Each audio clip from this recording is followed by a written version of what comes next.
The bear was a friend. He lived under the same tree. One day, she saw a hunter aiming his gun to shoot her. She flew over the tree. The hunter missed. Shoot a mango. The mango fell on the bear that was sleeping under the tree.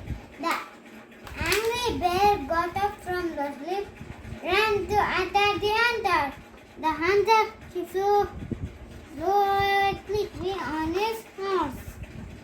Thank you.